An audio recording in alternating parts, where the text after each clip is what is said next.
You want me to keep going, Ken? Yep. Jump one more slide over. There you are. Yes. Well, welcome everybody. Welcome to module 3 of the road safety audit course. As mentioned, you had Max for the first two.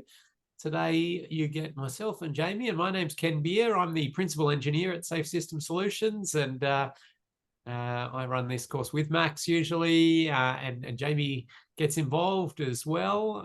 And I do know some of you, so hello to people I know, and lovely to meet you for those I haven't met yet. And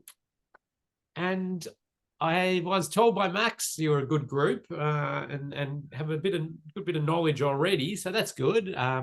And I'll be asking you a few questions as we go, giving out prizes, but I'll predominantly be a little bit behind the scenes today because we've got Jamie Robinson here, and Jamie's our technical lead at Safe System Solutions, and we're going to be talking about a bit more of the technical aspects of road safety auditing, the design stage audits, looking at those technical details and trying to understand what could present as death and serious injury from a design perspective.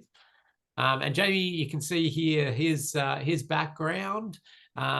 Actually, Jamie and I started at Vic Roads, the Victorian Road Authority, back in the day together.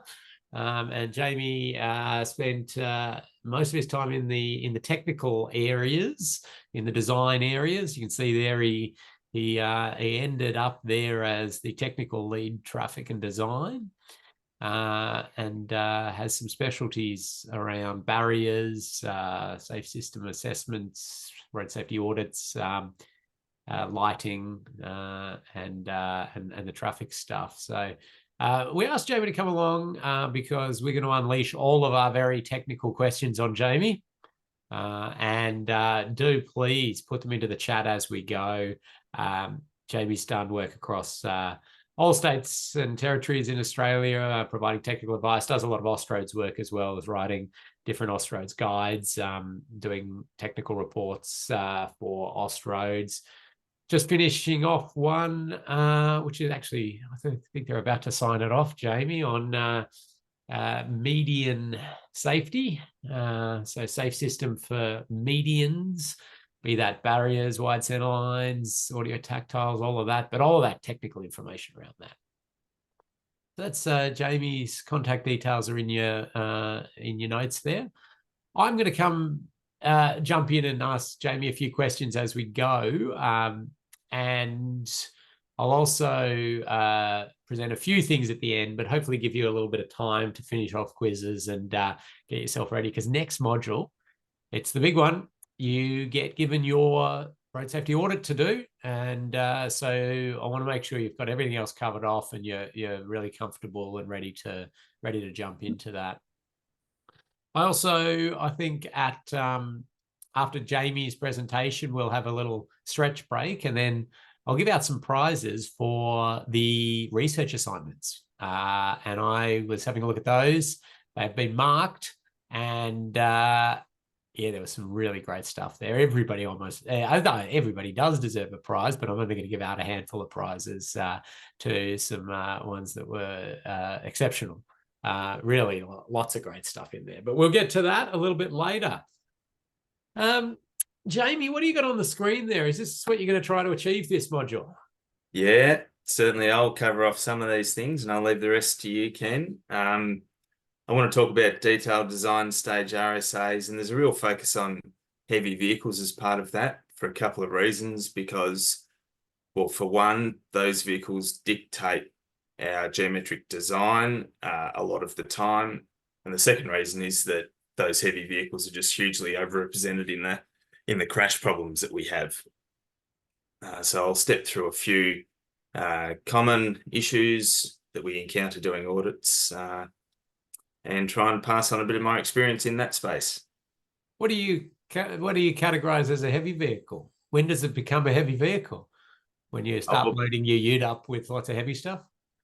Yeah, probably a little more than that. I think by definition, a heavy vehicle is anything greater than 4.5 tons. Right. Okay. Well, that looks good. Now, everybody, pop your questions into the chat. So I'll be behind the scenes monitoring that. I'll jump in and I will interject Jamie at different points and ask him your questions, or I might ask him clarification questions. But there is a fair bit of content. And of course, you're going to have a quiz at the end of today, which will be based on some of the stuff Jamie's presenting and a little bit of stuff I'll talk to you about after. But over to you, Jamie. Let's jump into some of it. Thanks, Ken, and morning, everyone. Yeah, so as I mentioned, I'll be talking about particularly detailed design stage RSAs.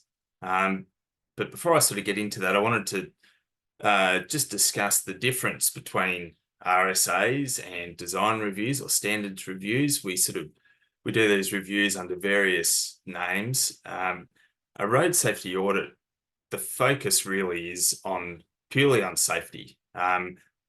Safety is built into standards to a degree, but that's not to say that something that's built or designed to standard will necessarily be safe, or also that something that doesn't meet a standard is necessarily unsafe.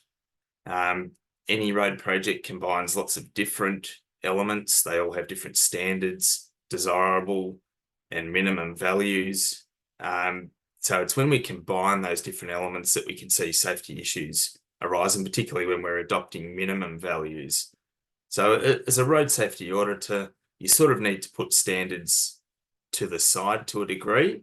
You need an awareness of relevant standards and guidelines. You don't necessarily have to be an expert in those, although at the detailed end, it is important to have someone with some knowledge in that space. But yeah, you're really focused on the safety issues that might be present.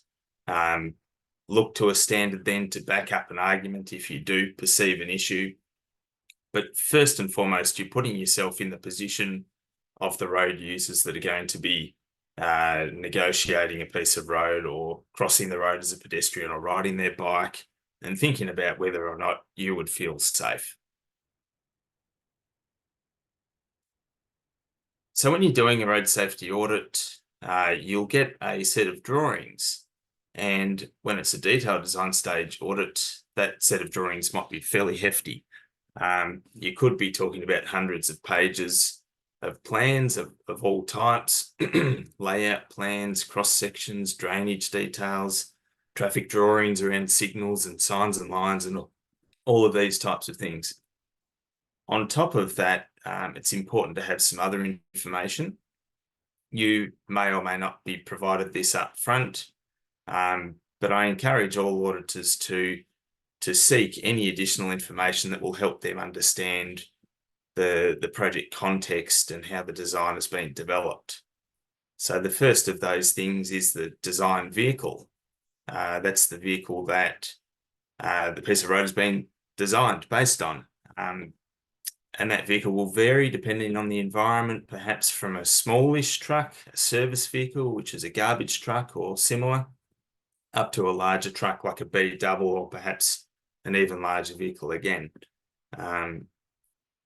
It's important to understand the speed environment and what the design speed is, which is not necessarily the same as the posted speed limit. It's typical in rural environments to design to a higher speed than the posted speed limit, typically 10 kilometres higher, because that's what we often find, that motorists will choose to travel a little higher on average than the posted speed.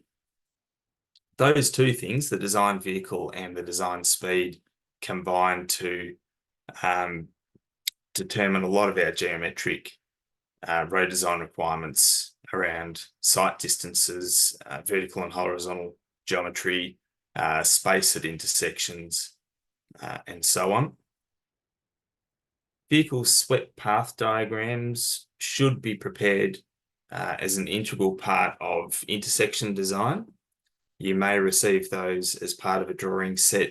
If you don't, you may request them, and if a designer can't provide them fairly readily, then that's a bit of a red flag.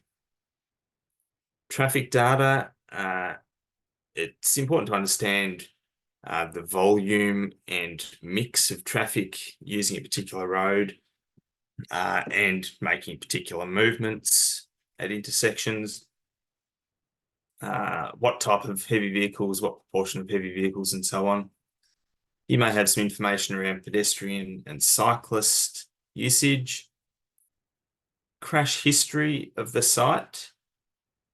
Safety issues often are the reason why projects come about. But there's differing opinions on whether or not it's a good idea to have the crash history as an auditor. Some auditors prefer not to have it. They don't want to be influenced by what's happened in the past. And that's fair enough, because there often is a real randomness to the crashes that occur on our network. I do like to see the crash history. If there are trends in crashes, that can be an important thing to think about, whether or not those problems are going to be addressed as part of a design project. Any previous audit reports? Now, we're talking about detailed design stage audits. For many projects, and particularly larger ones, they will have been audited at an earlier stage. It's a good idea to review those audit reports to ensure that issues that were picked up previously have been addressed as part of the detailed design. And it's a great educational thing too, to see how another auditor has gone about things. There may be other things not on that list that you might feel are important to know when you're undertaking an audit, and I encourage you to seek that from the client or the designer.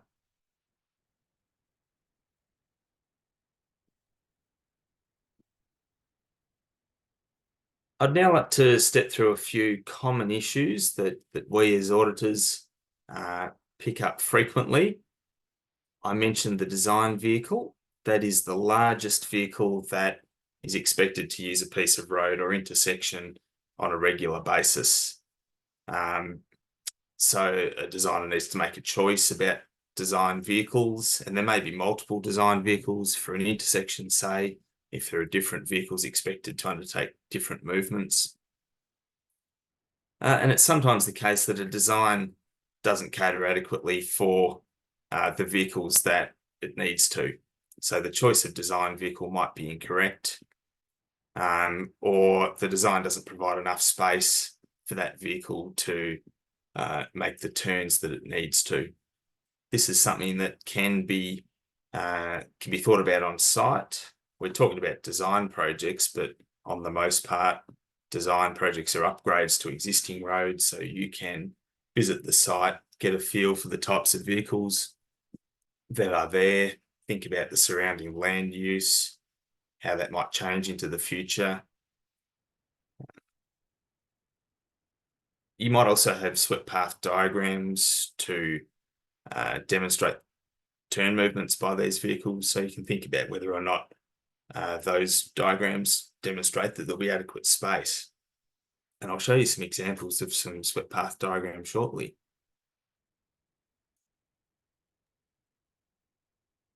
So Jamie, on that, while you're doing that, if so you're saying as auditors don't necessarily take the word that comes in of the design vehicle that they've chosen, or the checking vehicle, actually go out and sort of validate yourself whether that makes sense? Yeah, I think that's a good idea. There's often pressure, especially in constrained locations, to sort of make things fit. So yeah, if you observe that large vehicles are traveling around, we need to ensure that our design caters to them adequately. So I've mentioned design vehicle a couple of times. The other vehicle that we consider in the design process is referred to as a check vehicle or a checking vehicle. That's a larger vehicle again than the design vehicle. And it's one that only comes around occasionally. So it might be a particularly large truck, an oversized vehicle, a vehicle that comes along once in a while, possibly even with an escort or under traffic management. We need to ensure that these larger vehicles can navigate the road or the intersection, but we accept that that might not happen in such a desirable way as for the design vehicle. The design vehicle needs to be able to make its turns and other movements from the correct lane and not encroach curbs or opposing traffic lanes and so on. The check vehicle basically just needs to be able to get through the intersection. So it may swing onto the other side of the road. It may mount splitter islands and things like that. But we need to check that that vehicle can get through. And we may need to locate signs and other roadside furniture such that it's not in an area that that vehicle requires. We may need to pave behind curbs if that vehicle does need to mount a curb, things like that. Good.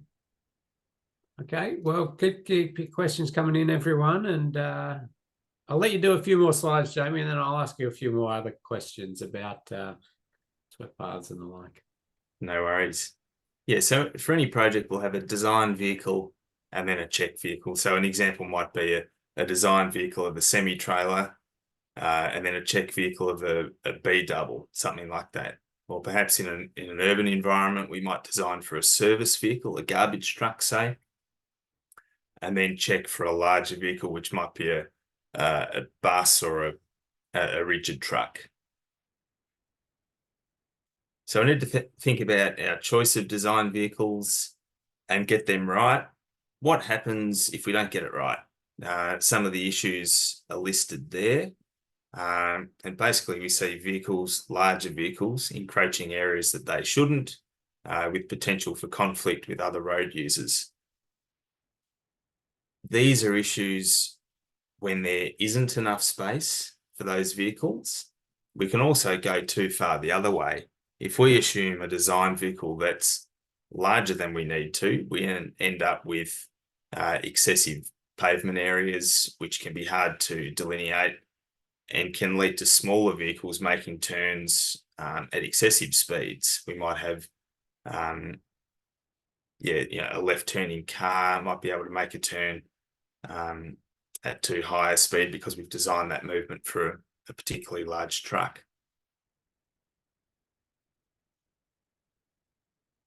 There's a lot of guidance in Austroads around vehicle swept path requirements. The snip on the left is from Austroads Part 4A, I believe, 4 or 4A. On the right is a snip from the Austroads Turning Templates Guide. So these Austroads guides spell out the different options for design vehicles and check vehicles, how to apply those vehicles for design purposes. There are different clearance requirements, which you can see the image on the left, which has got some concurrent right turning vehicles. You need to provide clearances between those opposing vehicle paths, between the two vehicles making the same turn.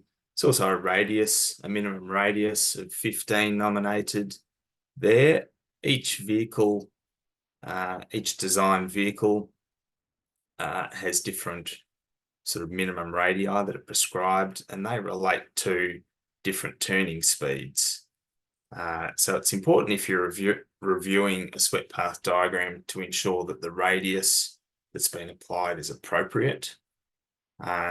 We should only apply absolute minimum radii at mandatory stop situations, so a stop sign perhaps, where we've got a give way condition or a signalised intersection where a vehicle might arrive at the signals without having to stop. We need to assume the vehicle's travelling through at a certain speed and increase our radius accordingly.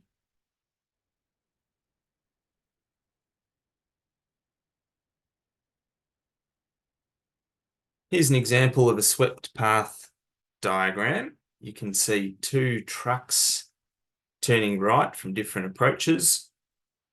There's a lot going on with different lines and line types and arrowheads and things, which can get a bit confusing, but it's important to know what you're looking at. These diagrams are generated in software called AutoTurn. and there are options to turn on and off different information. These lines here, we've got lines representing the center of the vehicle path. That's this main solid line down the middle, which has some arrowheads along it. The dotted lines or dashed lines represent wheel paths. The outer solid lines represent the vehicle body, and the outermost of those lines is actually an offset from the vehicle body, a 1/2 meter offset, which Austrode says to provide to curbs and other roadside objects. So it is common to see all of these different lines on a plan, and it's mostly the vehicle body and the clearance to the body that we're concerned with. Sometimes, perhaps at a bus stop or somewhere like that, we might be focused on the wheel path. We might allow a vehicle to overhang a curb, a bus, as it's pulling into a bus stop, for instance. But mostly it's the vehicle body. When you generate these paths, there are a number of different ways you can do it. You can fix the radius and make the vehicle do a turn on a single constant radius. And that's how we should be doing things at an intersection like this. A single radius turn at a radius as prescribed by Austroads, rather than a sort of changing vehicle path, as you can see here. And the giveaway sign is those little arrowheads that you might be able to make out along that vehicle path. Each of those arrowheads basically represents a change in direction or a mouse click when you're using the software. That's not a way that a vehicle would typically drive through an intersection like this. We should design for those unfamiliar drivers that would expect to make a turn on a fairly generous radius and at a single radius without having to change direction constantly to get through. At sort of more constrained locations or perhaps local road environments, we might have situations where you do need to sort of drive the vehicle through and have it sort of change direction as it needs to. But at an intersection like this, a sort of typical square cross intersection, that vehicle we should be designing such that that vehicle can make that turn in a desirable way. This example is clearly a highly constrained location. You can see the property boundaries in blue. It appears that an intersection has been designed within the available space, and then some vehicle swept paths have been put on top to try and indicate that it works or what would need to happen for those vehicles to avoid each other.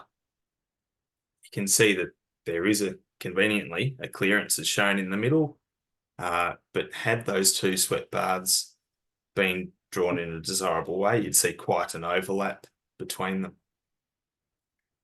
So that's something that you might pick up as an auditor, that there isn't enough space for those trucks to turn at the same time. You then need to think about, well, what's the risk associated with that? So you'd need to think about things like, what's the likelihood of two trucks of this type and size arriving at the same time? If they did, would they actually continue into a collision path? Probably not. They might take evasive action, which could have sort of flow-on effects. It's possible that this situation could be avoided through the signal phasing arrangement.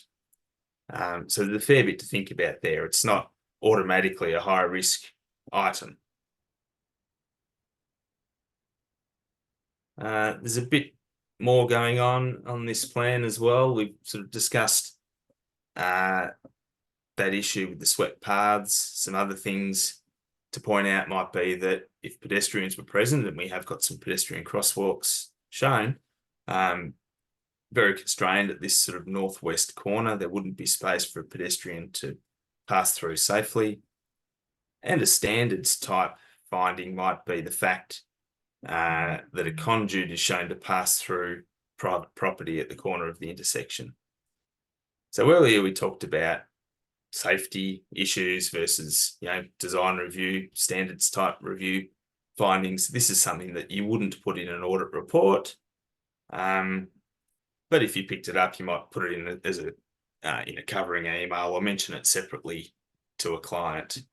Putting an issue like that in a road safety audit report would, may well detract from, the more serious safety issues that that we would want to highlight.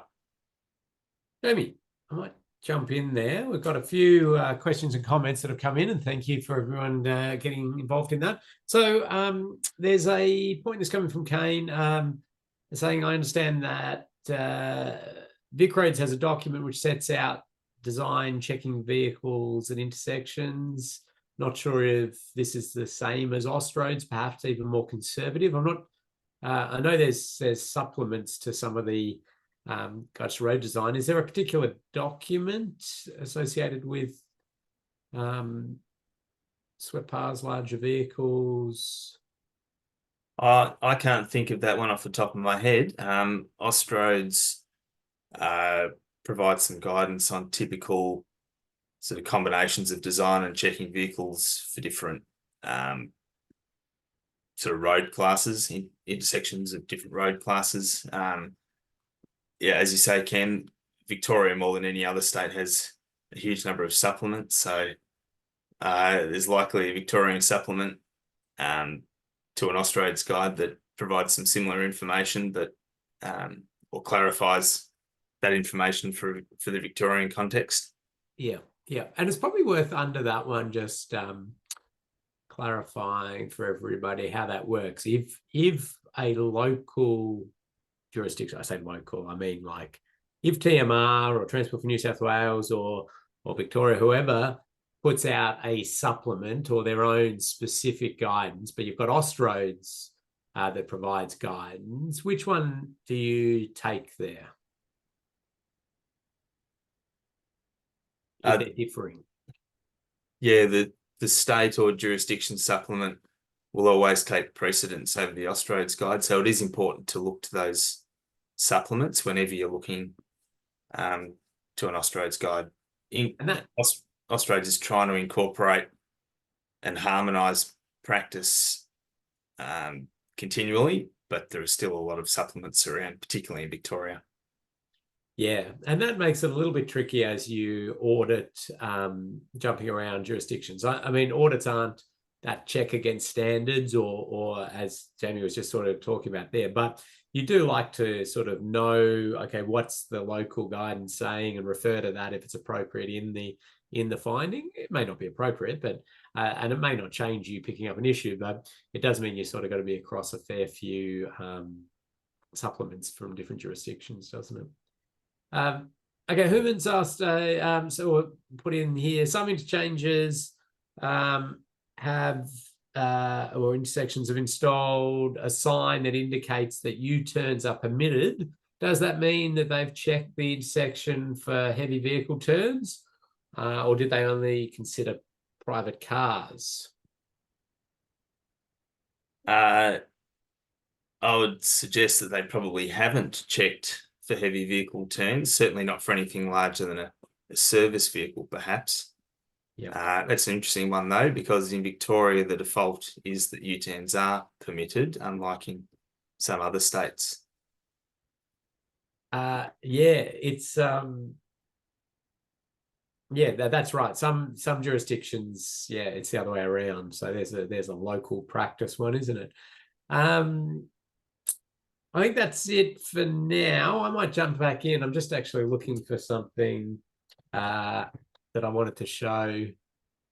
A bit of an interesting one. I'll find that and I'll jump in and bring it up. Back to you, Jamie. Here's another example of a swept path diagram, and this one's it's been constructed in a desirable way, and it's a little bit more transparent in that the turn radius, the adopted turn radius, is nominated there, so it's easy to check that against the Austroads requirement. You can see a 12.5 metre radius dimension there, which is to the outer wheel path, and that's typically typically where we measure a radius to. So a 12.5 meter radius is a fairly standard turn radius for design purposes. This design is one that we inherited, and we had some concerns about the ability for buses, and it's a significant proportion of vehicles using this side road are buses. We had some concerns about the ability for those vehicles to turn in and out. Some swept path diagrams had been generated, but they'd really been manipulated to sort of make things work. When we drew the swept paths in a desirable way, you can see that the turning vehicle, the blue vehicle, for example, encroaches this intersection corner considerably. So there's an issue there of pedestrian safety issue there, and that really is a common issue. We unfortunately see fatalities most years from crashes of this nature, where we have a larger vehicle turning left at an intersection in an urban environment, and a pedestrian waiting at the intersection corner is struck. Jamie, I might jump in there. I found what I was looking for. I'm going to steal your screen if you don't mind. Go for it. Sorry, I'm just going to work out. Do I get the right one here? Yeah, that'll do. Hopefully you're seeing that, are you? Yep. I was looking for that supplement up there. This was one I saw, and we put out a little safe system snippet. And for those who don't follow us on LinkedIn, we put out lots of safe system snippets. I think we're up to 320 or something. But this one was the that time at the roundabout where you couldn't get the swept path of a larger vehicle, and so they make the larger vehicles go all the way around there, as you can see. This was the only one that I'd seen in practice. Is this a common thing, Jamie? No, I can't say it's common, Ken. I've seen it once or twice around the place, but I think it's a good thing, a good tool to use at roundabouts.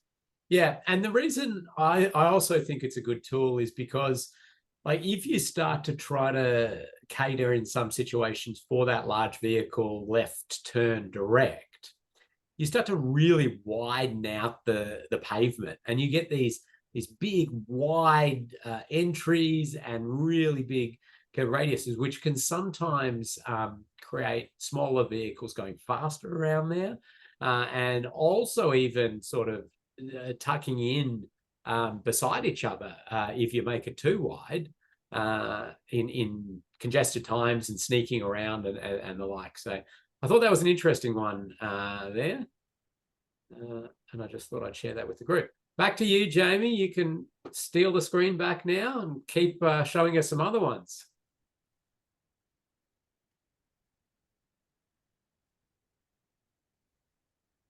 So yeah, not nearly enough space for that left turning bus heading up the page.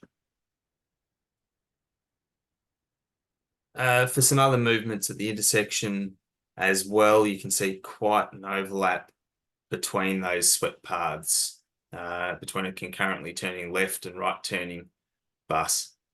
There's just not enough space there. So to allow for that would mean a significant redesign of this intersection.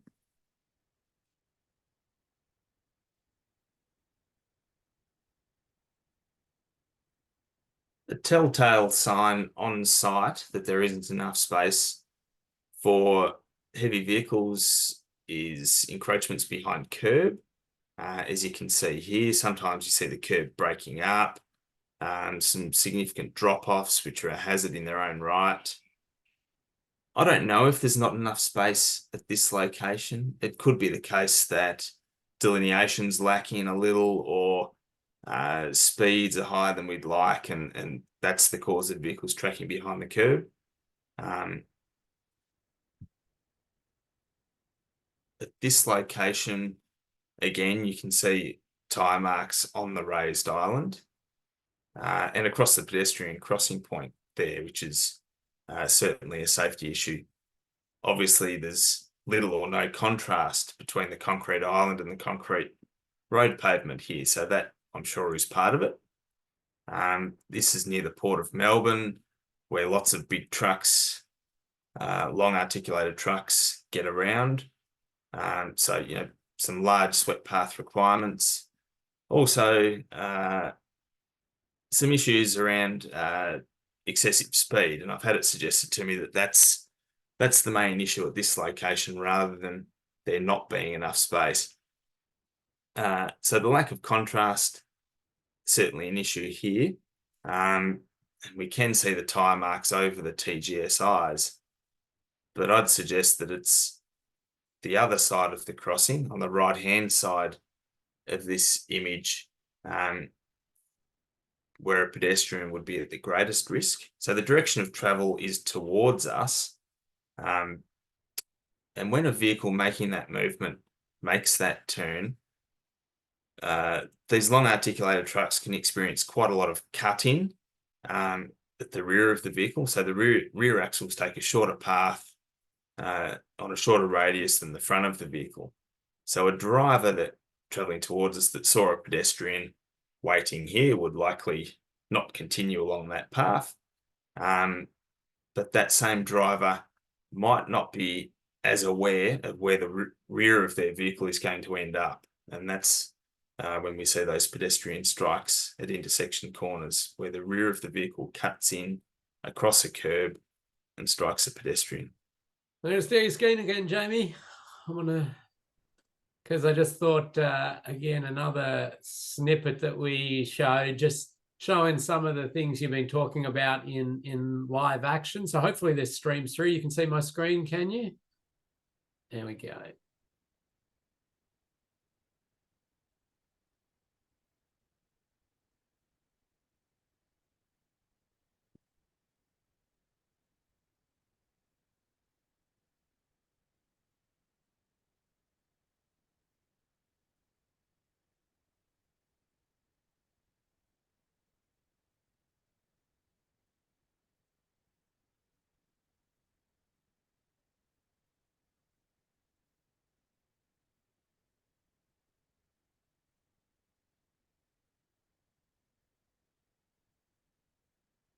There you go.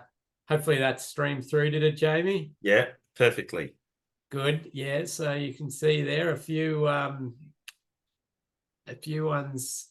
Yeah, I mean, a lot of people will often say the drivers should be aware of this and should be a bit more able to, make better selections of where they're going to turn and route choices and those sort of things. But certainly as designers in these phases, we should be really looking at ensuring that we provide and accommodate for the correct vehicles. And as auditors, we're providing that logic check, and we're having a look at some of these potential issues that Jamie's highlighting. Let's keep going. And you can see from those videos that at relatively low speeds, just how much the rear of the vehicle cuts in when these larger vehicles make those turns. As speed increases, that effect reduces. And in fact, at high speeds, you can see that the rear of a long truck that's traveling around a bend actually tracks outside the front of the vehicle. And actually, well, on that, oh yeah, there's another example you got on screen there. But on that, Jamie, like people think about this swept paths at intersections and the thing, but certainly for curves on roads, there's guidance around widening lanes and things like that, isn't there? It's sort of, even in those mid-block sections, you need to be starting to think about this stuff as well. Absolutely. Austroads provides guidance, as you say, on widening lanes at curves based on the requirements of longer vehicles. So that's in Austroads Part 3. We typically don't do swept path checks on mid-block sections, but you may choose to if you've got a particularly windy road. or something like that. Yeah, I mean, I certainly remember doing them for some up there on Snowy Mountains Highway and a few of those roads where it's large vehicles and it's windy and you're really wanting to see, well, how does this actually all play out? Here's another example, and it's common to see give way signs knocked flat at intersections. Another common example is a keep left sign on a splitter island. Now this sign, it appears, I don't know whether it's been struck by a vehicle turning out of this side road or a vehicle travelling along the main road. The safety issue here is probably not great because we don't have pedestrians present and things like that. But these are things to keep an eye out for when you're out on site. Maybe before we just finish off on swept paths and the like, questions come in. Do swept paths consider human error factors? If yes, how much margin for error is there for a driver from the center line, or these sort of things? There is a bit of a bit of margin for error in those swept paths, isn't there? Yeah, there is, and a lot of people do think that the Audit process is overly conservative. I guess the error, yeah, the margin for error is sort of built in by the assumption that vehicles are taking the corner at a set radius. We apply that half-a-metre clearance on either side. We assume a certain speed, which is usually at the lower end, which means that the swept path width is increased. So there is a fair bit of sort of conservatism built in there. All right. Let's go on to sight lines. Yeah, sight lines is the next issue. There are a lot of different sight distance requirements spelt out in Austroads. But in a nutshell, sight distance requirements are intended to provide enough time and space for road users to perceive a situation unfold in front of them and to take appropriate action and to come to a stop or reduce speed as they need to. So some sight distance requirements are measured between vehicles, from a driver eye to a vehicle, some part of another vehicle that they may come into conflict with. We have sight distance requirements to pedestrians, such as crossing sight distance. Sight distance requirements, really vary based on the point from which and to which they are measured. So sight distance requirements to the pavement are important at locations like intersections, where it's important to see pavement markings. We commonly see that sight distance is obstructed, particularly around intersections where we've got lots of roadside furniture in the road reserve and fences at property boundaries and things like that limit sight distance.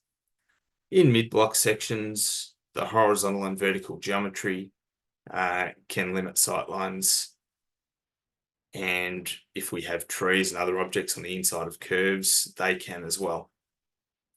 And the last dot point there around vehicle stand-up angle, that's the angle at which a motorist will approach an intersection. It's desirable that intersection angles are as close to right angles as possible, and that allows approaching motorists to see easily in both directions. It's where we have acute approach angles, and you hear about the Y intersection problem, where the acute approach angle makes it difficult for some drivers, particularly older or mobility impaired drivers, to sort of crane their neck around and look back over their shoulder to approaching vehicles. And obviously as well, those sorts of geometries open up the possibility of higher turn speeds. So there's that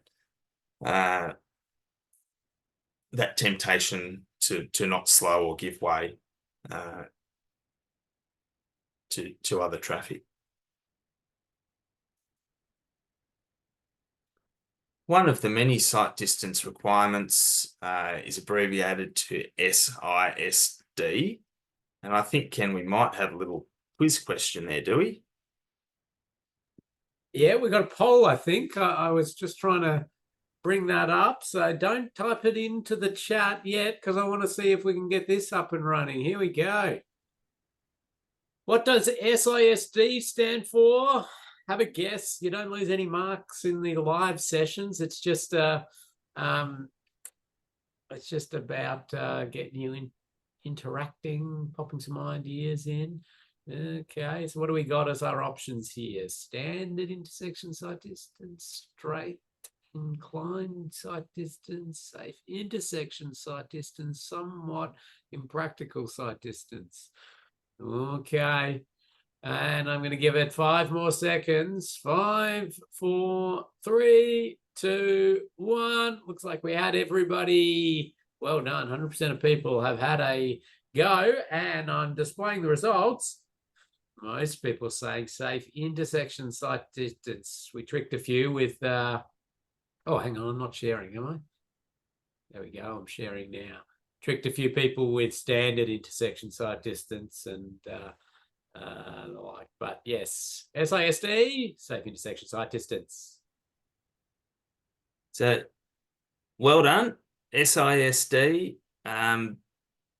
is intended to provide enough time and distance for that driver on the major road to see a vehicle enter an intersection or a collision situation from a driveway or a side road, maybe stall at that location. The vehicles on the main road have enough time and space to see that situation unfold, put on the brakes and come to a stop before reaching that point. SISD, so SISD, it's a speed dependent sight distance requirement, and it really can be quite onerous to achieve. I think at 100 kilometers per hour, we need something like 260 meters of SISD, which certainly can be very difficult to achieve where we've got sight distance obstructions at corners or changes in geometry on the main road. This image also points out that need to consult your jurisdictional supplement. It talks about a setback from the lip of channel or edge line of 5 meters or 3 meters minimum. The Victorian supplement says something a little different. It takes its measurement relative to this conflict point, and takes the measurement from a 0.5 or 7 meters back from that point. And the intention of that is to take into account situations where there might be a wider carriageway, maybe a left turn lane into the side road on the approach or something like that. So always do consult your jurisdictional supplement. It's important to consider all sight distance requirements in both the horizontal and vertical planes.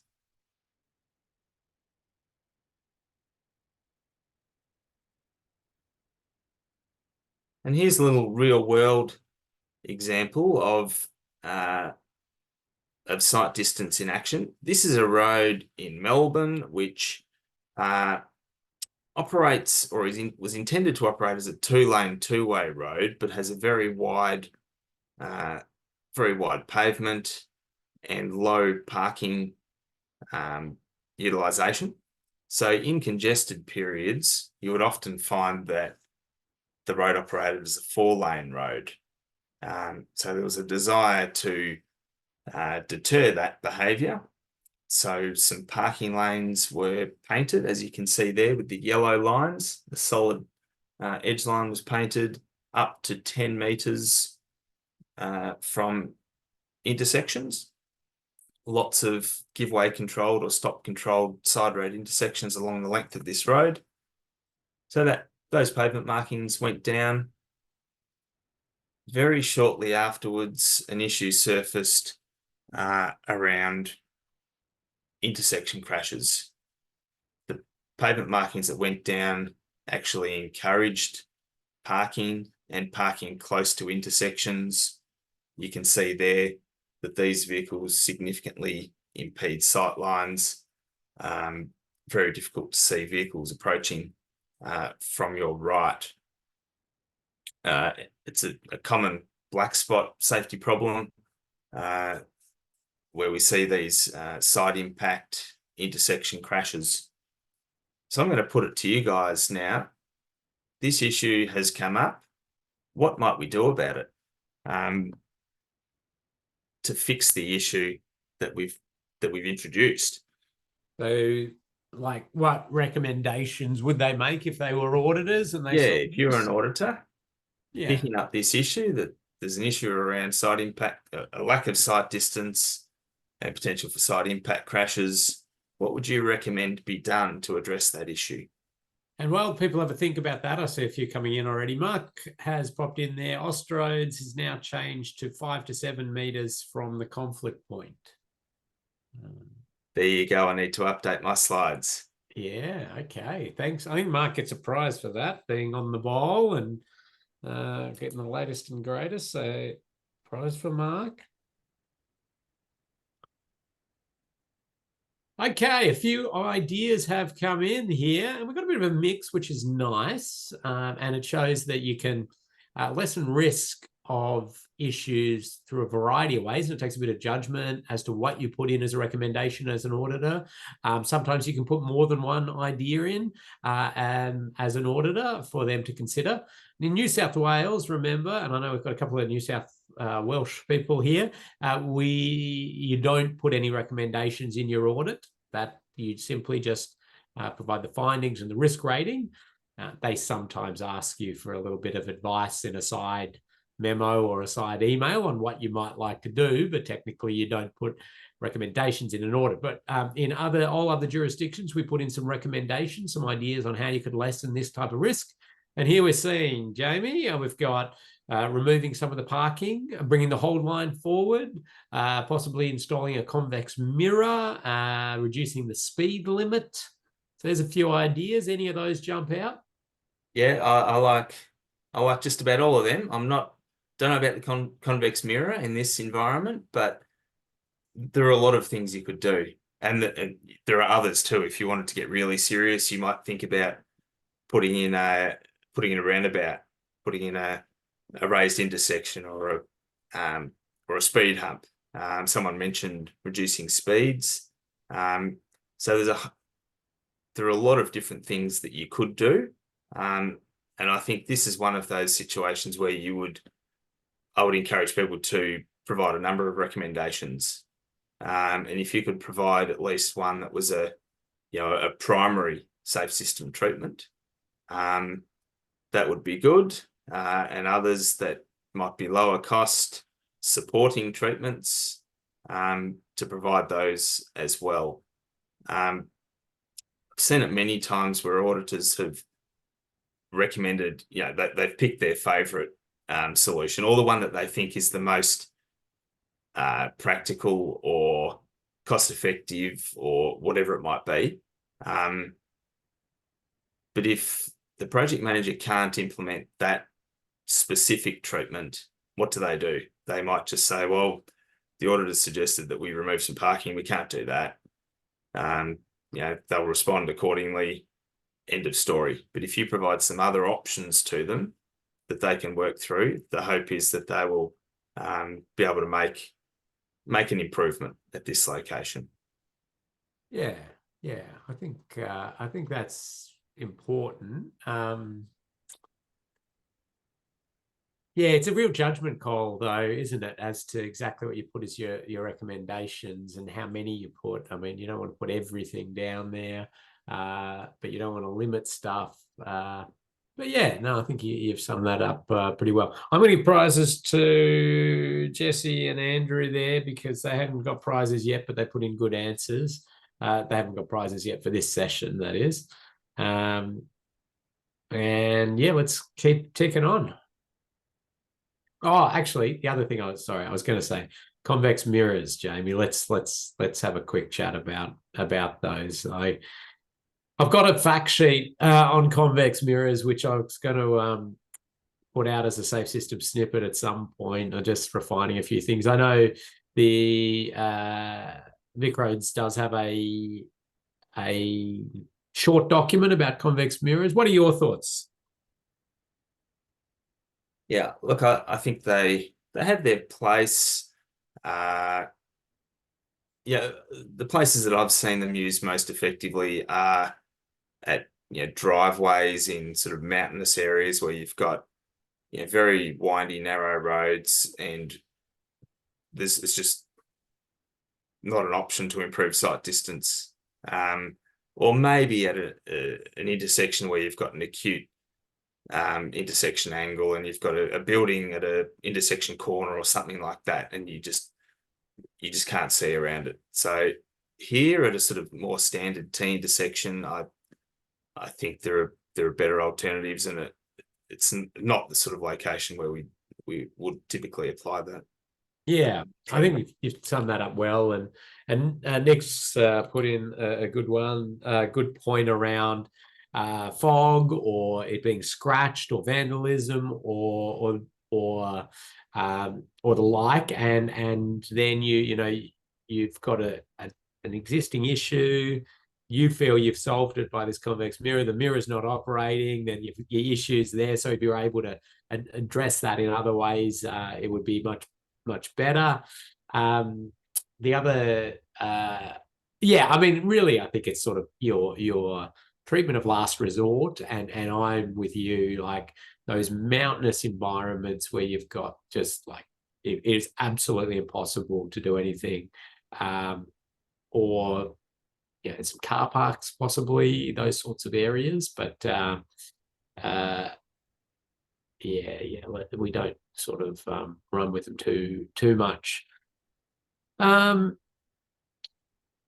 So a question came in. Sorry, this is just a clarification. I mentioned there the New South Wales doesn't do recommendations. So the New South Wales Road Safety Audit guidelines say that recommendations shall not be provided. It's flat out no recommendations.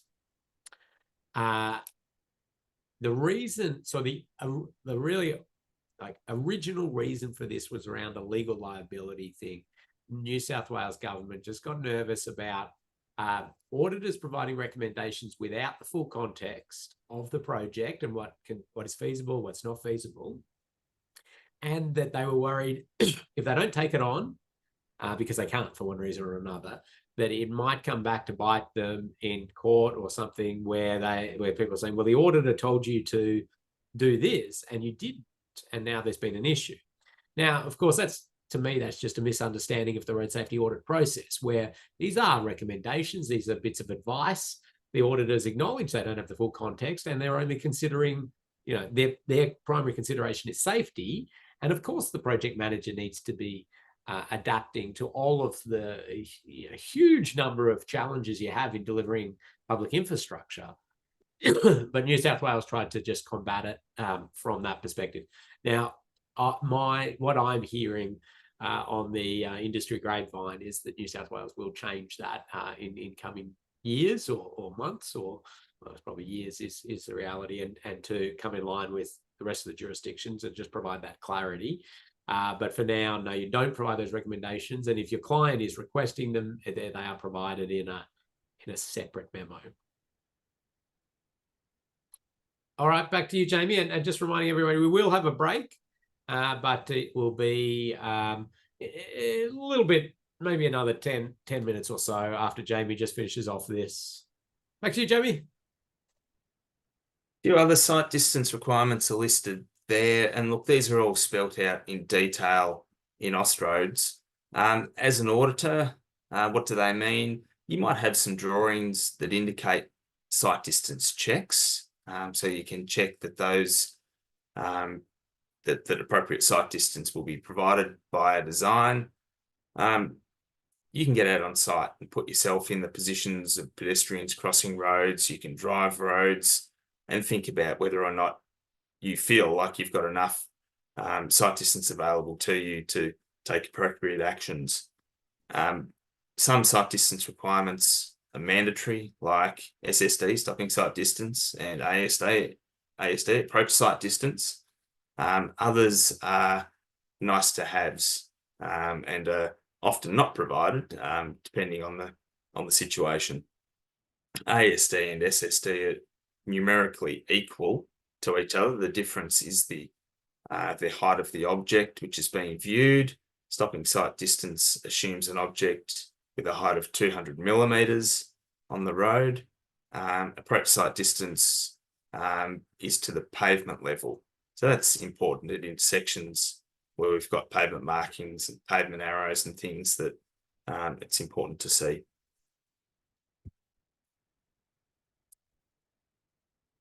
A brief comment on roads like the one that you can see there. These remote rural roads, unsealed roads that have their own sort of unique set of safety issues. They're roads that are lightly trafficked, don't deserve a lot of sort of attention as far as improvements, maintenance funding and the like. But because they're unsealed, particularly, they often do see more than their fair share of crashes. Those crashes usually occur at somewhere where something changes. It might be an isolated curve. You can see a road there with a sort of it's a long uninterrupted straight. Drivers can become complacent on these roads and reach some fairly high speeds. It's when you reach curves, perhaps unexpectedly, that you might come into trouble. Surface variability is another big one. You might have some corrugation or a dip in the road that can cause a driver to lose control. So, delineation practically is the big thing that we can do here. So delineation of curves, advanced warning of curves and other features that are potential hazards to motorists, like those dips or rough surfaces and things like that.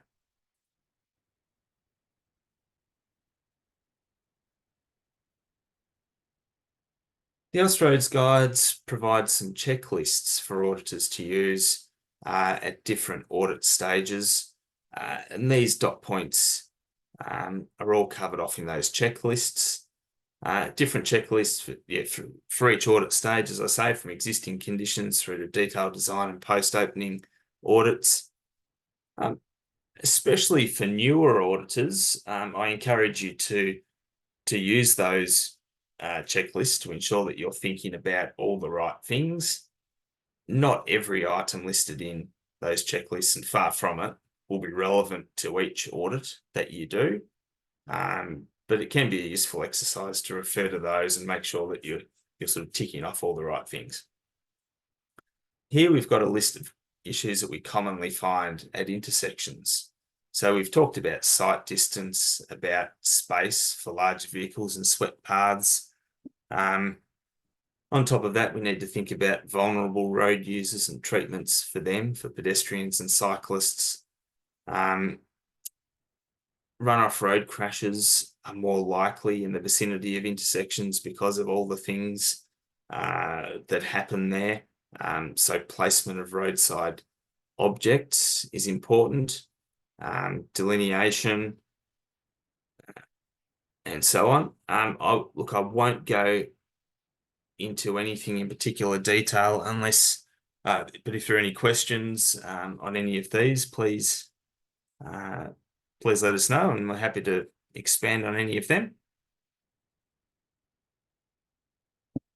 Nothing at this stage, Jamie. You've got one for these for the next slide. I think you've got mid-blocks, don't you? Certainly do. So at mid-block locations, we're more concerned with things like the road cross-section, the run-off road crash risk, providing space for pedestrians and cyclists if they're present. So an appropriate path facility with an appropriate offset or separation from motor traffic, delineation of curves and crests and the like, these types of things.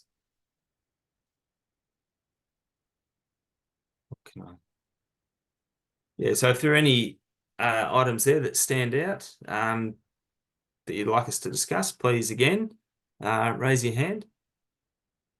And look, these lists are far from exhaustive. There is a an infinite number of potential issues, and it's different for every project that you come across because of the different combinations of design elements that you'll come across. Yeah, no, that's it. Looks like everybody's fairly comfortable. I actually am going to show them a little, well,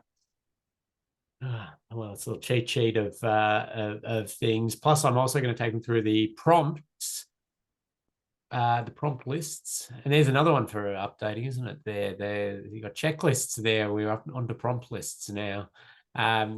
Yeah, so they'll get a few of these as well. I think that's good. Anything else you got on your slides there, Jamie? That's all I had.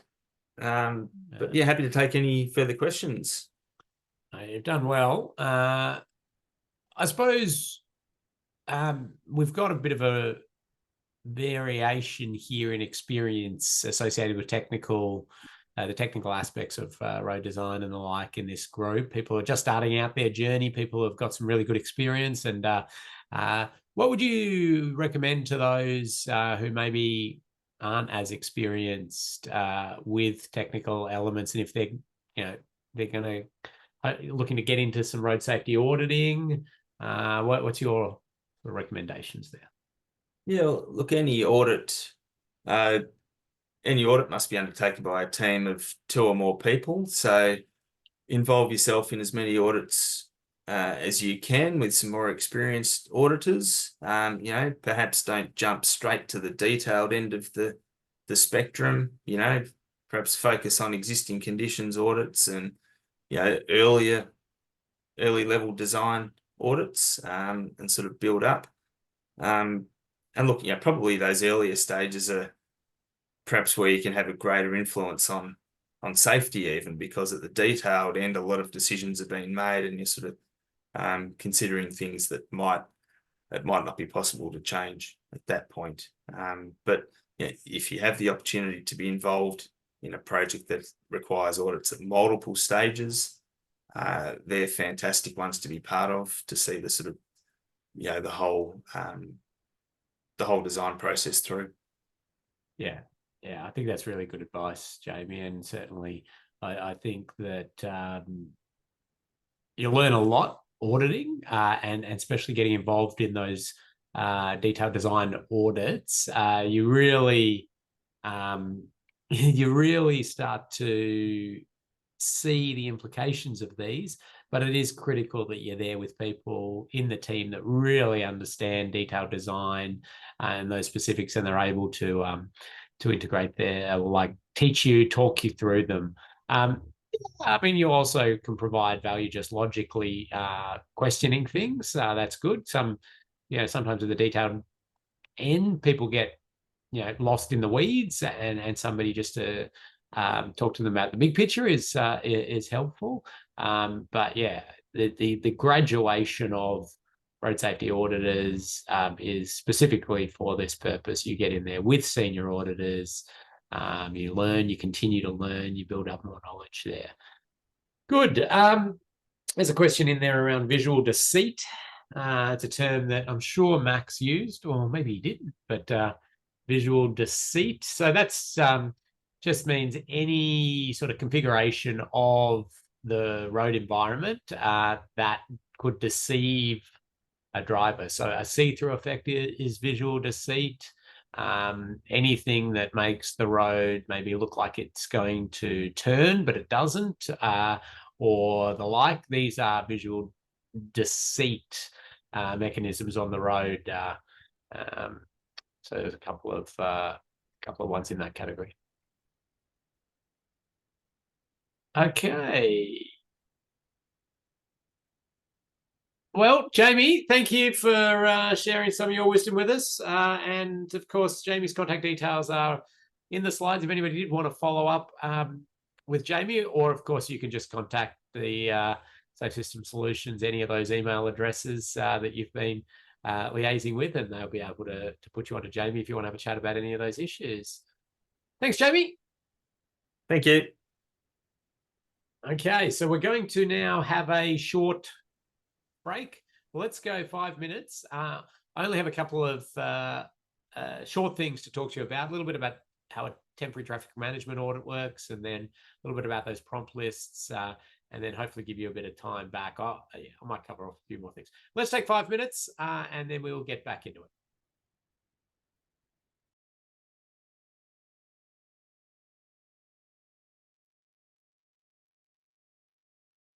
Okay, I'm going to share my screen now. There we go.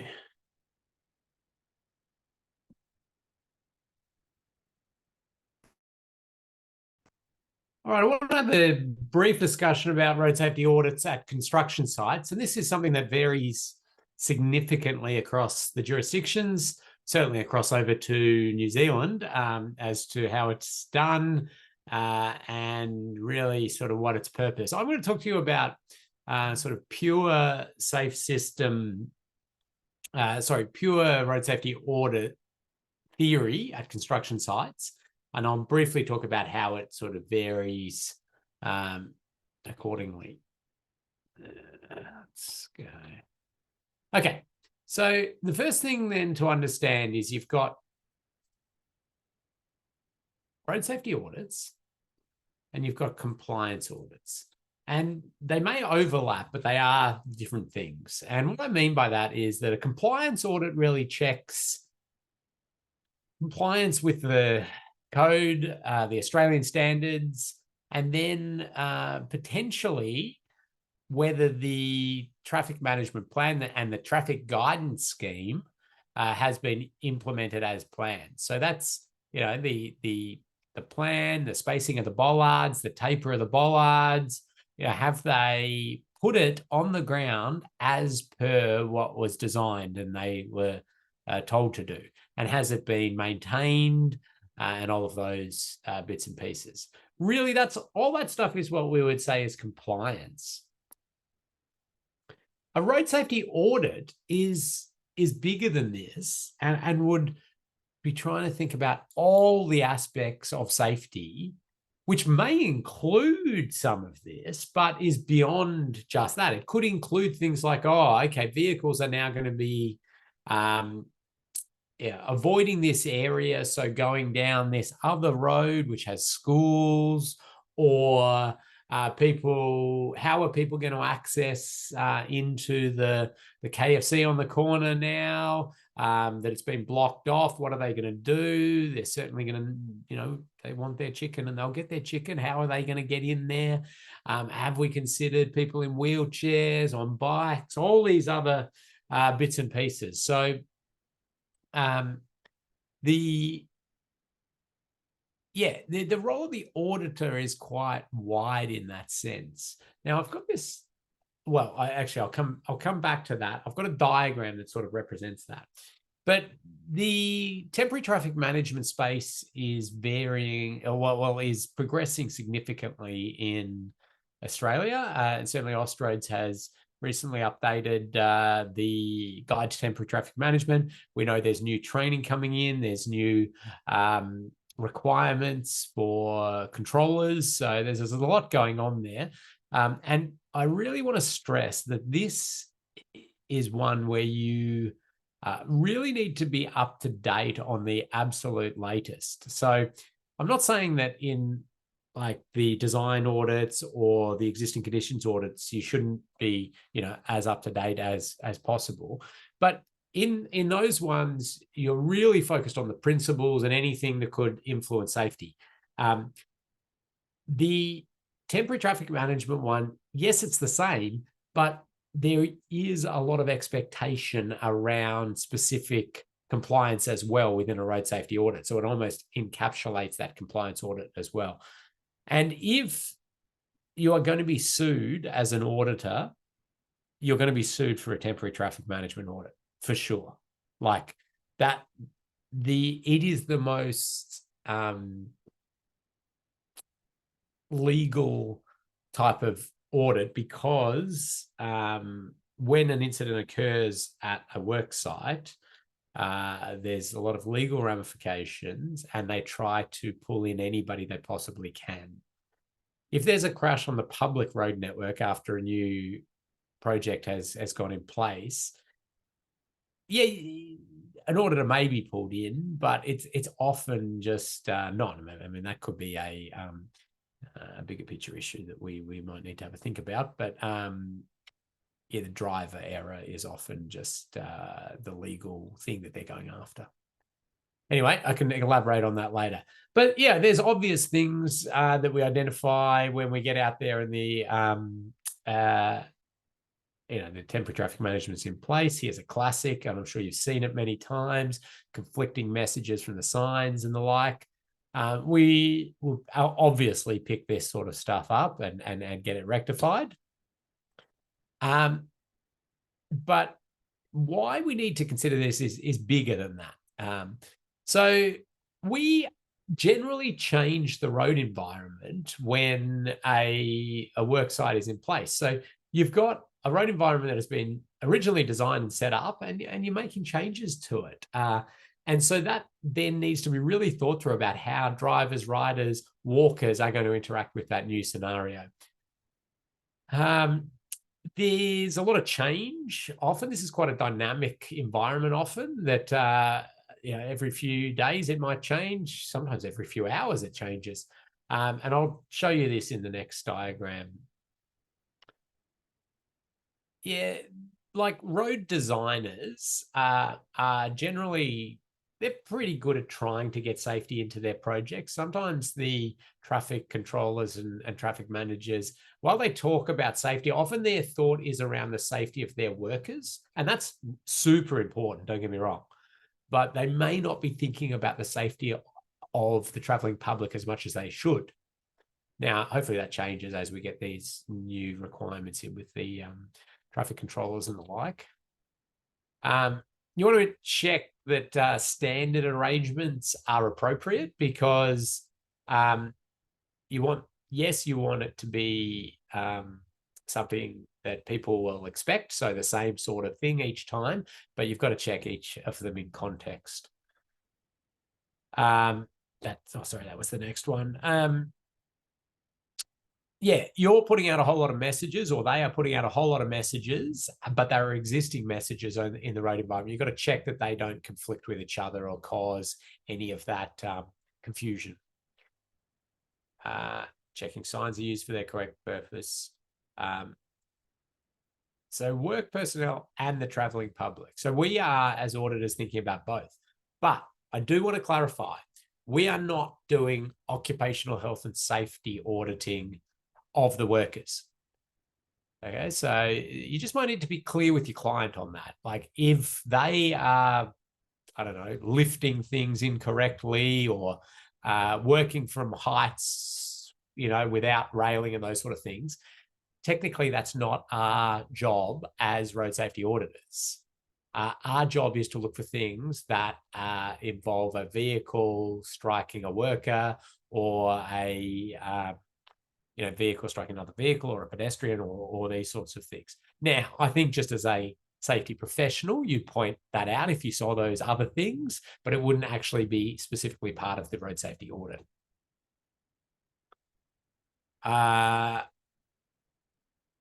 Yeah, the connection and crossing points. Okay. Now, this one wouldn't get a full-blown road safety audit. I mean, that is just overkill on this. But I think I just put Tony Bull, who's usually presents this bit, he's put this in to just remind everybody to think about all road users when undertaking audits of construction sites. And sometimes has been little to no consideration of people in wheelchairs, mobility scooters, people riding bikes. I mean, I see that one so often, that there's a bike facility and then it's just abruptly ends because of the temporary traffic management, and cyclists are forced into mix with high-speed traffic or go into really dangerous areas. So just thinking about everyone. Obviously, this one, you're in a wheelchair or mobility scooter or the like, you'd really be having to go back, and I don't know what you'd do, right in the shoulder or something. Just a little bit of one to give out for prize or get some interaction. Now, one of these is used for work sites, and one of them is a permanent device. So they've got different shapes. But can you tell me, in the road rules, what do these mean? What is the difference between the meaning of these two? Does anybody know that? I'll pause and see if anybody pops that into the chat. You read the road rules, they'll say, one of those is a stop sign and you are required to do this, and the other is a stop sign and you're required to do this.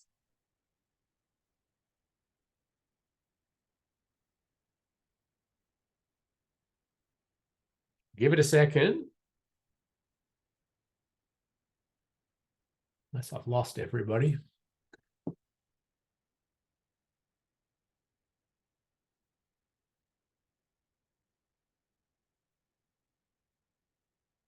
No, okay.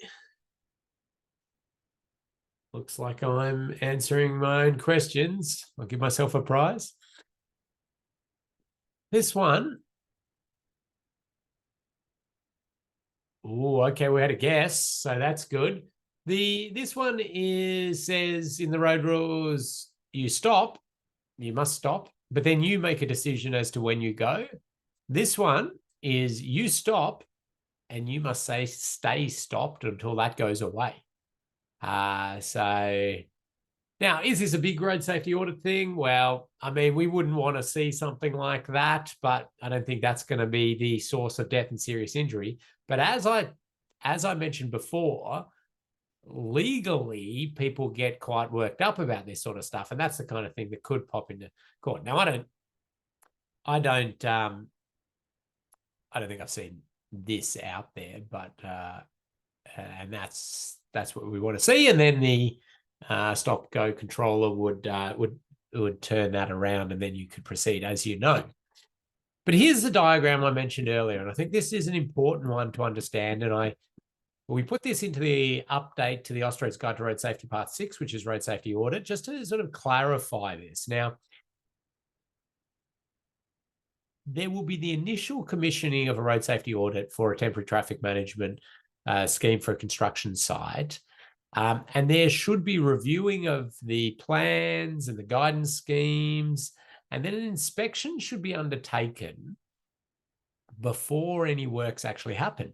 Just like a design for permanent features, but you've got a design for temporary traffic management. You go out, you look at the site, and you say, well, is that appropriate? What are they doing here? How does that interact? And you make notes and comments and recommendations back before they actually go out there and implement the scheme.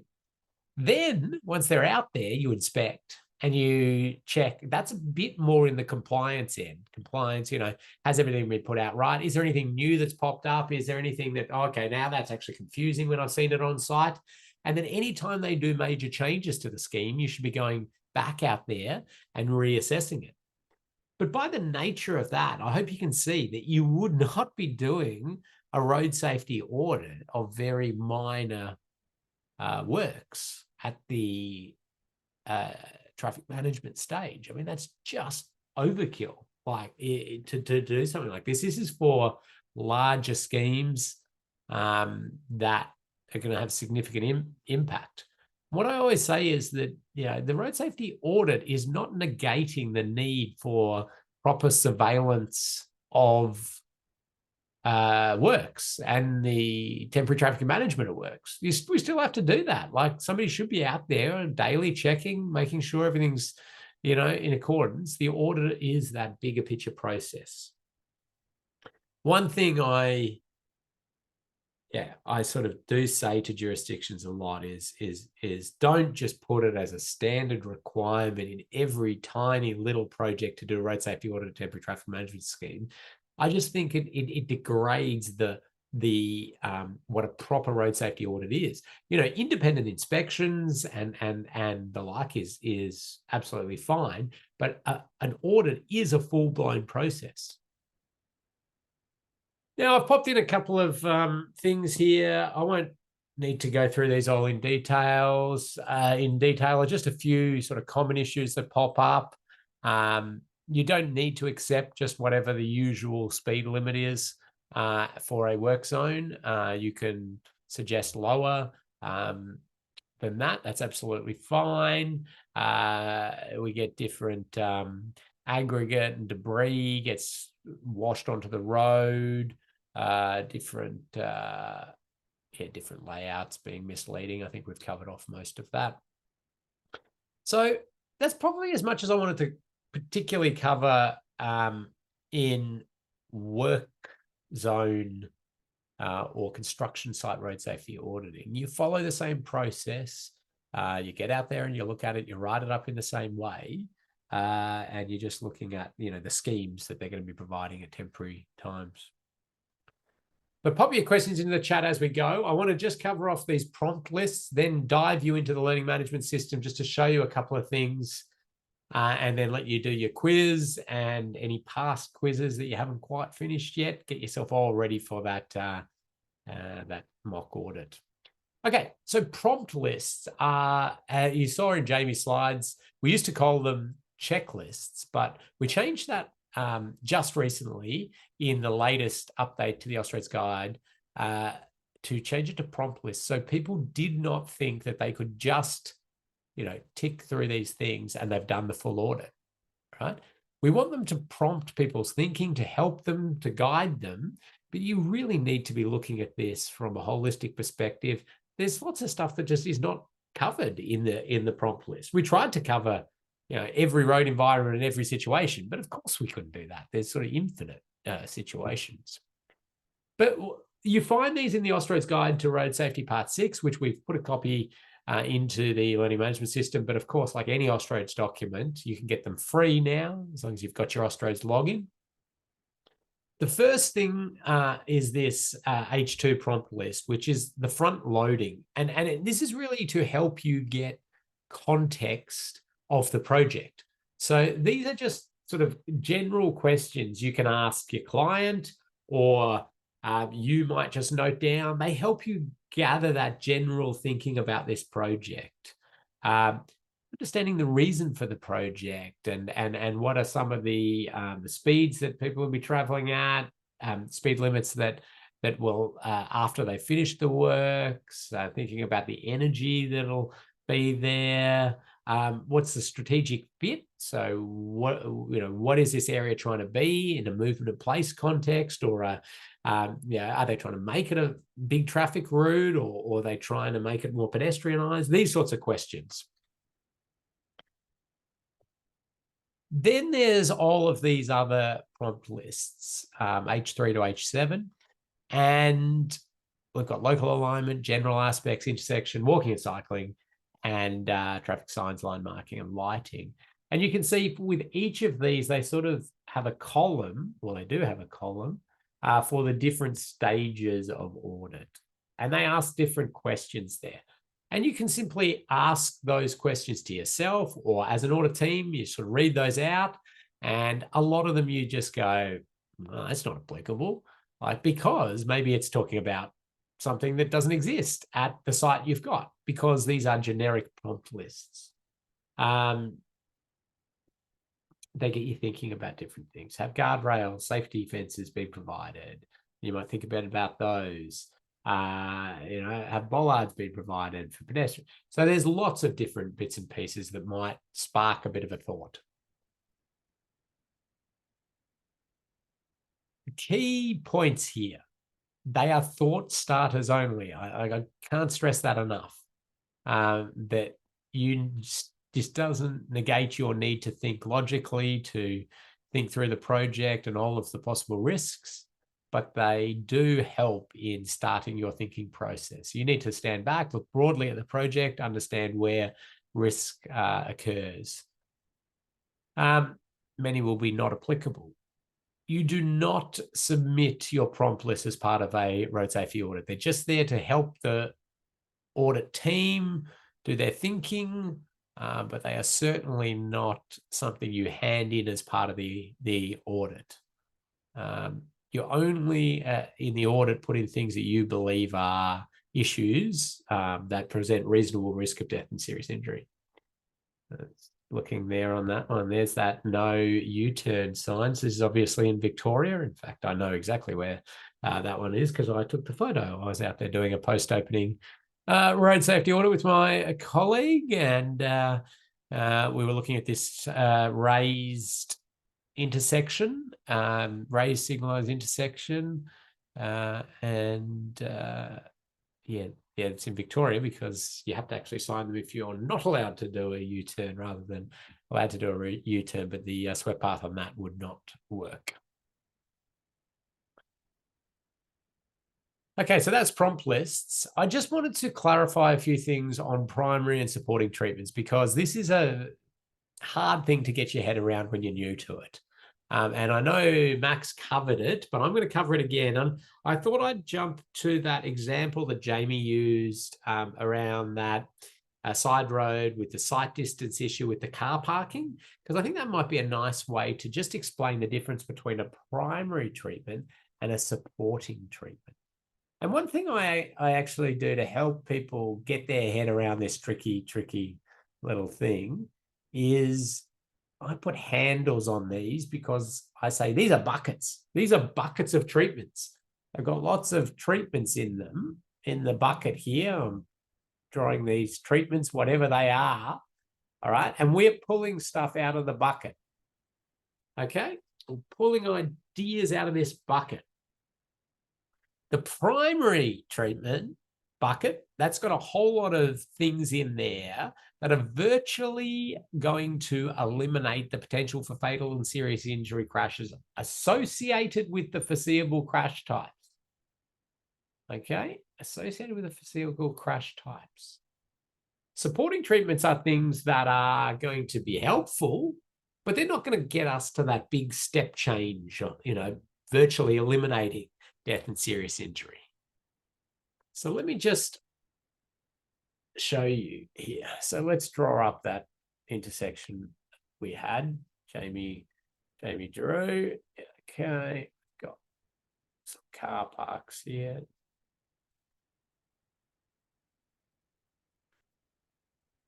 Okay, so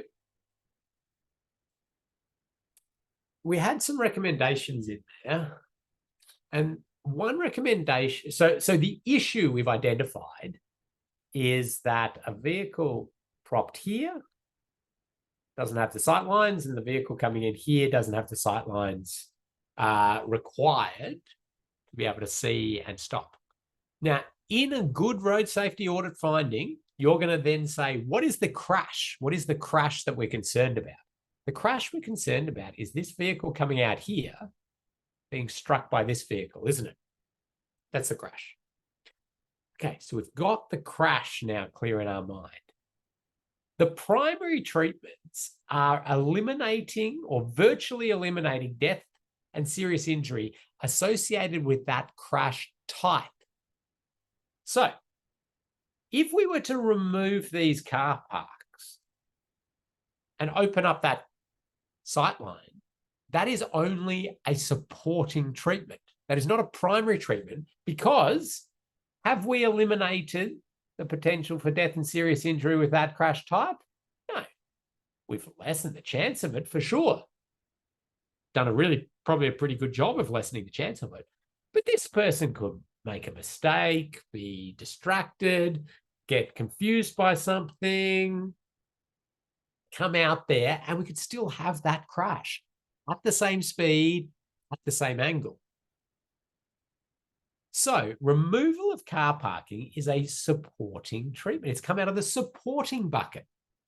Doesn't mean it's a bad treatment. It just means it's one of our supporting treatments.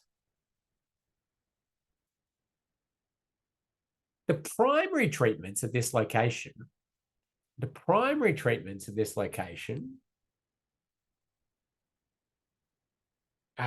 good. Mark's asked the question before I go on to it. So Mark said, but we've virtually eliminated the sight distance issue. Yeah. So this is where it's important to understand that we've got, in a good road safety audit finding, we've got the issue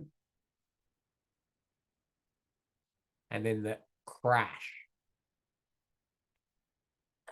And the safe system alignment is about the crash, not the issue. Right?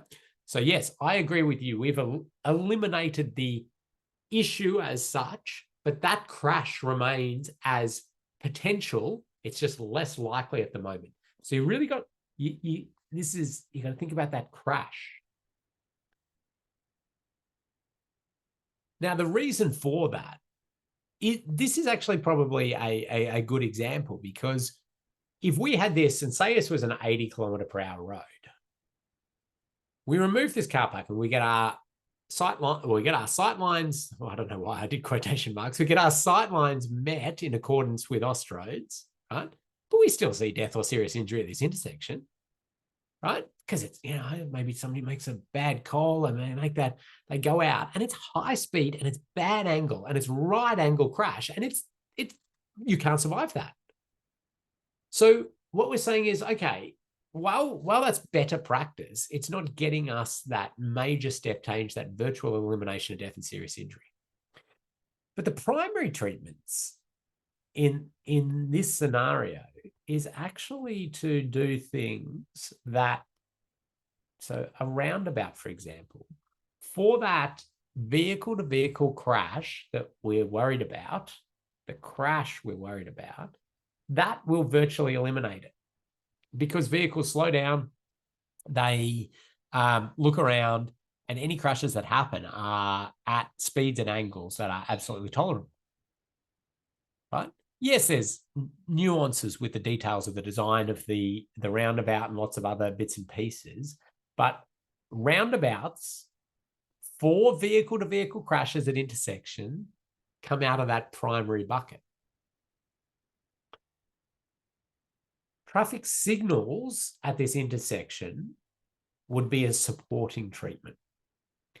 The reason for that is that we just know that while they are very good at reducing the chance of this vehicle-to-vehicle crash, they reduce it by about 45%.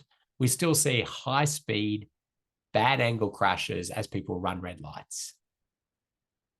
But if you were to raise the intersection with that, then we're addressing the severity of that incident as well, and that becomes a primary treatment. Another primary treatment could be to, let's get rid of this, get rid of our signals, close it off, close the intersection, primary treatment. Send them around to another intersection. Now, of course, we might be just moving the problem down the road, but hopefully that intersection has a high alignment with safe system principles. So I just wanted to show you there that we pull these out of the bucket. It's based on the crash, not necessarily the issue. And I thought that, that's hopefully that makes sense. Please, though, pop in questions if you'd like. I'm always also up if anybody wants to just raise their hand and I can unmute them. Yes. So Emily, well done. So a speed limit reduction, while we know it's going to reduce the risk, people can still speed. They do still speed. We know that. We are realistic. A sign, like a number with a red circle around it, isn't going to get us the reduction. So you pretty much can't get any primary treatments using just signs or lines. You need to physically alter the environment to get real confidence you're actually going to impact the driver there. So yes, it's a supporting treatment. Yep. Excellent. Very good. Okay. So let me now just jump to one more thing. Oh, gee, time's ticking along. I apologize. I hadn't realized. I'll be a little quicker here. I'm going to share screen now. Oh, no, maybe I'm not. Here we go. Into the learning management system. Hopefully. Are you seeing that, or are you seeing Jamie? No. Yes, you are seeing the learning management system. Do jump in the chat if you're not seeing the learning management system. So one thing, so we're obviously in module 3 now, and the recording will go in there shortly. Tony Bull, who usually presents the temporary traffic management stuff, he gets so excited. He pre-recorded you a 1-hour extra construction site presentation.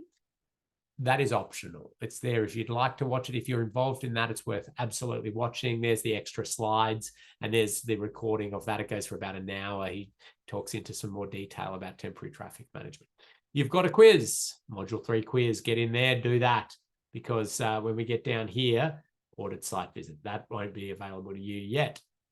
The other thing I just wanted to show you up here in resources, if you go resources, research assignment, that should be available now, or it may come up for you very shortly. You click on that, and then we've got this research topic fact sheet.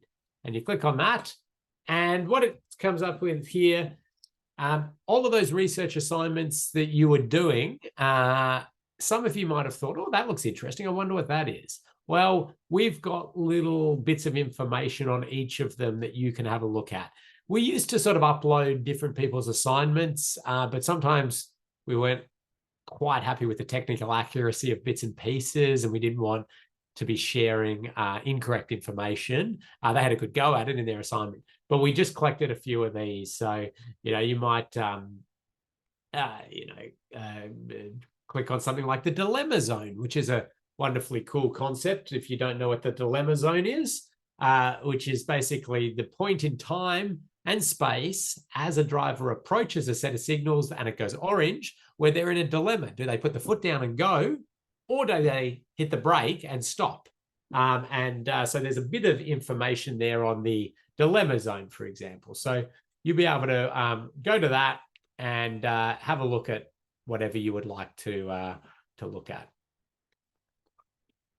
Okay, so that's that.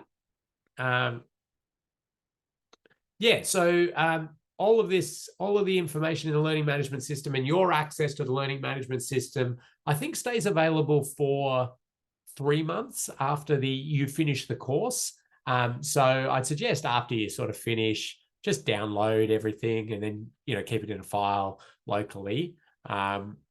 But if you do other courses with us, it'll reactivate anyway. And if need be, you can just email through and they'll send you that info.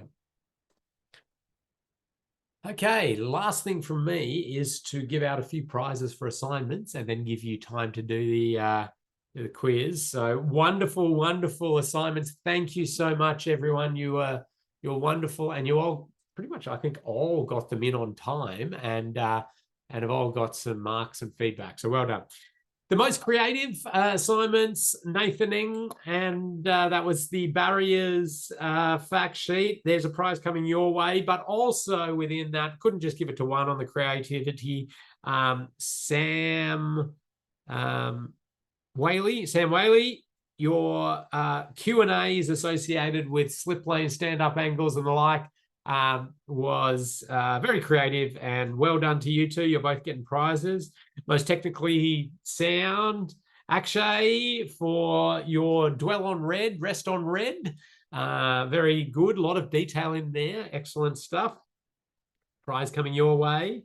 And the most engaging, and again, couldn't just give it to one here. There's two. We gave out 2 of these. Jordan Sens for the directional sign fact sheet. Nice, engaging, good bit of detail case study in there, so well done. And to Kane Bullock for the cycle path intersections, another really engaging one, and got us all reading in detail. As I say, I would have loved to give everybody a prize because you all did a really good job, but we picked those ones for this course, so well done. Thanks, everyone. Any final questions coming in? Looks like you're all happy. Do your quiz. Log in a little early before next session for trivia, but get ready because we're going to send you out to do a mock road safety audit, get you putting into practice some of the stuff we've done. Thanks, everyone. I look forward to seeing you next. Oh, great. Just in the nick of time, questions come in. How many audits do you need to do under a senior audit to become a senior auditor yourself? And what are the other requirements? I'll cover that off in a lot of detail in our final module after you. I'll go into the detail because it changes based on which jurisdiction you want to become an auditor in, and there's a few other requirements. Thanks, everyone. Have a wonderful weekend. Bye.